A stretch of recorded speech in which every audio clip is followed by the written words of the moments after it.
Okay, explanation of mutual induction. Mutual induction मतलब आपस में हो रहा इंडक्शन। पहले इसकी बात कर लेते हैं, ठीक है। We know that tendency of every electronic circuit is the magnetic flux to the circuit should not change. जिस तरह से क्लास 11th में हमने पढ़ा था Newton's first law of motion, उसमें क्या था, that everybody tries to be in the state of rest और in the state of uniform motion, ठीक है। In the same way every circuit tries to be in the state of constant magnetic flux. Are you getting my point? Every circuit tries to be in the state of constant magnetic flux. If the flux is changed, it will oppose it.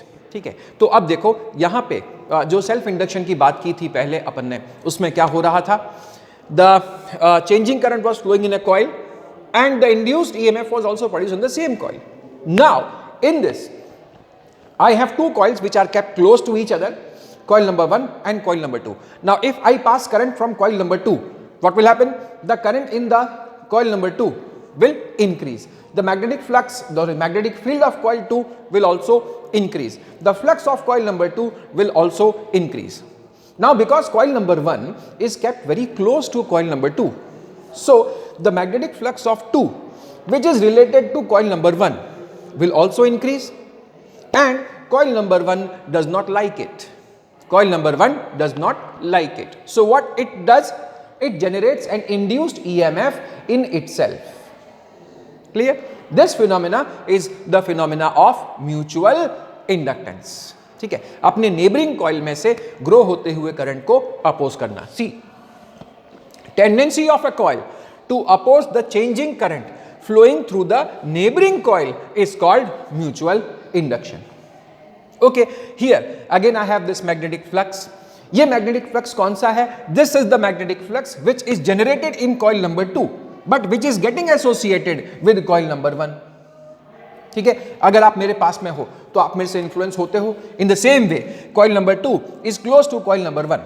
So coil number 1 is getting influenced by the magnetic flux of coil number 2. And what is phi? Phi is the common flux between them. This depends on what? This depends on current. All right, इन दोनों को relate करने वाला जो coefficient है इस बार, that is known as m.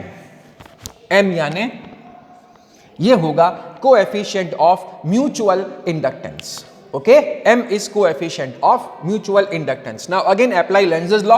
Apply epsilon is equals to d phi by dt, minus sign because of Lenz's law. d phi की value यहां से रख दो, m into I, because m is a coefficient, it is a constant. m comes out and epsilon is equals to minus m di by dt. Very simple. Okay, now from equation 1 and equation 2 I want to write the value of m. मुझे m को calculate करना है तो मुझे उसकी equations चाहिए, यहां से भी लिख सकता हूं और यहां से भी लिख सकता हूं. From equation 1 I will get phi upon I, from equation 2 I will get epsilon upon di by dt. All right, now what is the SI unit of coefficient of mutual inductance? It is again henry, क्योंकि देखिए self inductance और mutual inductance को आप compare कीजिए. L is also phi upon I, M is also phi upon I, L is also epsilon upon di by dt and M is also epsilon upon di by dt. The same physical quantities, तो ये units भी same है, SI unit is same. For both it is Henry. Okay, अभी यहां से 1 Henry को अपन फिर से डिफाइन करेंगे.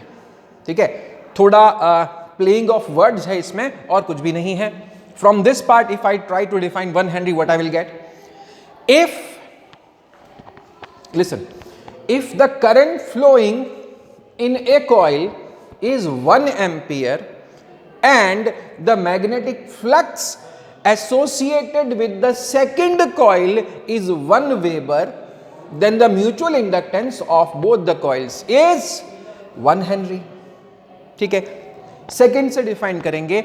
if the changing current flowing in the first coil, the changing current flowing in the first coil is 1 ampere per second and the induced EMF generated in the neighboring coil is 1 volt, then also the coefficient of self inductance is defined to be 1 Henry. Clear?